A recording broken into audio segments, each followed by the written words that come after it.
무엇보다 검찰이 구속영장 청구 방침이다 라는 동아일보 오늘 기사가 상당히 앞으로의 전국에 중요한 영향을 미칠 것으로 보입니다. 출석할 때는 이재명 대표가 상당히 여유 있는 모습, 그런데 조사를 마치고 귀가할 때는 다소 예민해진 모습도 관측됐다라는 언론 보도가 많습니다. 어땠길래 직접 영상으로 보시죠.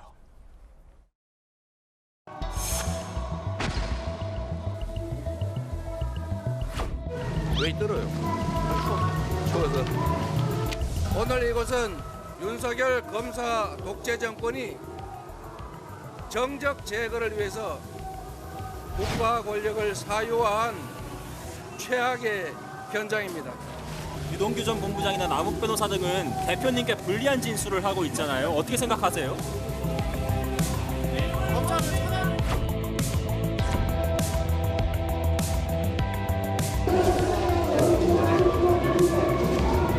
진실을 발견하기 위한 조사를 하는 것이 아니라 기소를 목표로 조작을 하고 있다는 느낌을 지울 수가 없습니다. 시간을 끌고 했던 질문 또 하고 제시한 자료 또 제시하고 질문을 지연하는 이런 행위야말로 국가 권력을 사유화하는 아주 잘못된 행동이라는 생각이 듭니다. 검찰이 석출석출하고 하지 마십시오.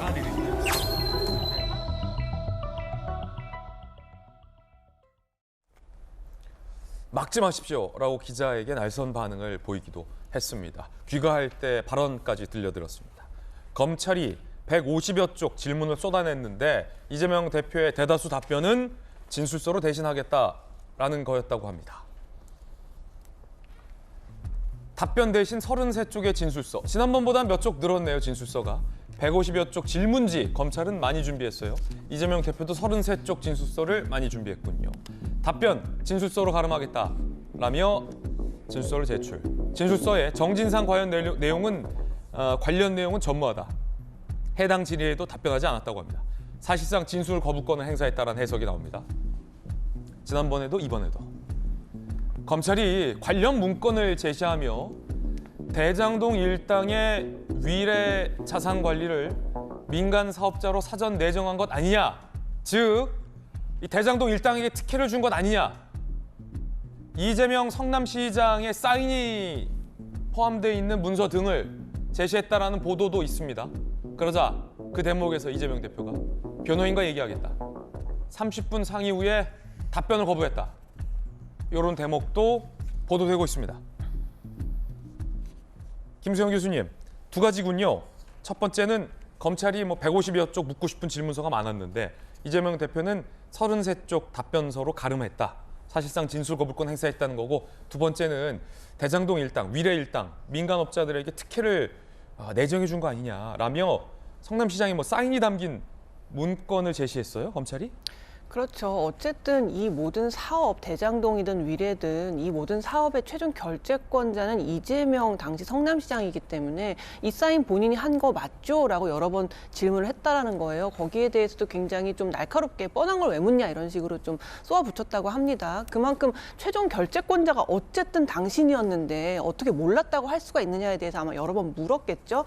그런데 이렇게 33쪽짜리의 진술서를 가져갔다라는 것은 지금 이재명 대표는 답정너 기소를 작정하고 모든 걸 조작했다라고 검찰을 비난하지만 결국 이 33쪽의 진술서는 자기가 답을 정해놓고 간 거죠. 사실 어떻게 보면 기소가 정해졌다기보다는 본인의 대답이 정해져 있는 거예요. 그렇다 보니까 검찰이 150쪽 정도의 질문 얼마나 많았겠어요. 그거에 대해서 일일이 물었을 때 답변하기 곤란하거나 자기가 딱 맞춰놓은 이 33쪽짜리 진술서에서 벗어나는 질문이 나왔을 때는 무조건 진술서로 가름하겠다라는 식으로 이렇게 대답을 한 것이죠. 그렇기 때문에 지금 이재명 대표는 검찰이 다 조작하고 있다라고 얘기를 하지만, 그리고 일부러 수사를 지연하고 조사를 지연해서 한 번 더 부르려고 일부러 그랬다라고 얘기를 하지만, 제가 볼 때는 검찰이 묻는 말이 자꾸 동문서답을 하는 거예요. 이 진술서에 이렇게 나와 있다. 아니 진술서에 나온 거 말고 이거에 대해서 답변을 주십시오라고 해도 계속 진술서를 참고해라 이런 식으로 얘기를 예. 하니까 아마 조사가 길어졌겠죠. 그렇기 때문에 지금 이재명 대표는 사실상은 조사에서 답변 거부, 진술 거부를 한 것으로 지금 보이고 있는 상황입니다. 그렇군요. 자, 정혁진 변호사님, 이 법률적으로 뭐 두 가지 좀 디테일한 부분이 오늘 보도되고 있는데 보도에 의하면 두 가지예요. 이재명 대표의 33쪽 답변서에 정진상 관련 내용이 없다. 이건 왜인지. 두 번째, 이 시장이 결제한 걸로 알려져 있는 위례신도시 사업 관련 자료를 제시하자 변호인과 면담하게 해달라. 검사가 없는 장소에서 5분간 면담하고 돌아와서 그 질문에 답하지 않은 것으로 전해지고 있다라는 오늘 한 조간신문의 언론 보도 대목도 있거든요. 이건 또 왜 그런 건지. 두 가지 대목이 어떻게 보십니까? 제가 그 33쪽짜리를 봤는데 이게 33쪽이 아니에요. 왜냐하면은 이게 쭉 앞에 쓸데없는 이야기 다 빼면은 8페이지, 9페이지 정도부터 시작을 하는데 좋게 이야기해서 8페이지부터 시작하거든요. 그다음에 33페이지는 별로 없으니까 실질적으로 한 24페이지 정도밖에 안 되는데 저희 어렸을 때 방학 때 요즘 방학이잖아요. 그 숙제가 있었어요. 무슨 숙제가 있냐면 일기 쓰기 숙제가 있었어요. 그러면 쓰기가 싫잖아요. 네. 그다음에 보통 때 안 쓰다가 계약하기 직전에 쓰는데 어떻게 쓰느냐? 그냥 늘리는 거예요. 글자 크기 이만하게 쓰고 그다음에 간격 늘리고 해가지고 제가 보니까 이재명 대표 진술서가 딱 그런 거예요. 이게 실질적인 내용 24페이지인데 이제 저도 이제 대학 교수 했었으니까 논문 쓰잖아요. 논문 쓰는 기준으로 하면은 김수경 교수님 더 잘하시겠지만 그 기준으로 하면은 10페이지가 당연히 안 될 거고요.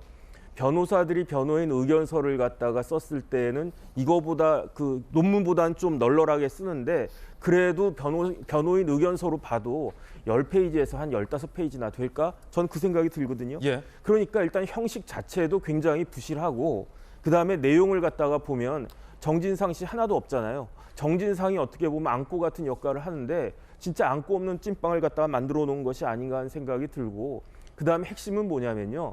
저가 만약에 이제 억울하다라고 하면은 초과이익 환수가 왜 빠졌는지에 대해서 많은 사람들이 궁금해하고 예. 그게 어떻게 이루어진 거고 거기에 대해서 이야기들이 줄줄이 나와야 되는데 제가 보니까 거의 없어요. 뭐 얼핏 언급한 게 한 두어 줄이나 되나? 제가 봤을 땐 그 정도밖에 안 되거든요.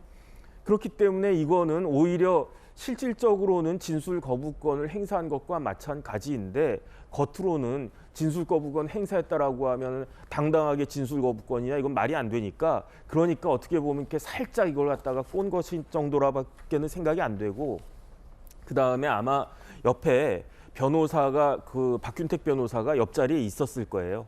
그래가지고 박균택 변호사가 이재명 대표가 무엇을 어떻게 대답을 하는지 뭐 뻔하죠. 뭐 검사가 물어보면 진술서 거기 뭐 몇 페이지에 있습니다. 보면 없으면 이게 왜 없습니까? 그러면 왜 자꾸 시간 뭐 자꾸 그 답을 갖다가 안 했으면서도 시간을 왜 자꾸 그 지연시키느냐 이런 식으로 이야기를 갖다가 했을 텐데 그런데 위례 신도시 관련해 가지고 예. 정확하게 어떤 내용을 질문했는지 모르겠는데 그 33페이지 안에 위례 신도시 관련된 일반적이고 추상적인 내용이 있거든요. 근데 아마 구체적인 내용을 딱 물어봤겠죠. 그러면 검사한테 어떻게 이야기했냐면 옆에 변호사가 있지만 잠깐 우리 둘이 나가가지고 이야기하겠습니다. 검사가 없는 곳에서. 검사가 없는 곳에서 대기실 같은 데가 있거든요. 중앙지검에. 그러면 저 같은 경우도 뭐 필요할 경우에는 검사님 잠깐 쉬면서 우리 이 이야기를 해야 되겠습니다. 그다음에 검사가 또 시키는 경우도 있어요. 왜냐하면 피의자가 자꾸 이렇게 막 부인하고 그러면 그 변호사님 그거 부인하면 뻔한 건데 좀 설득 좀 시켜주세요. 그러면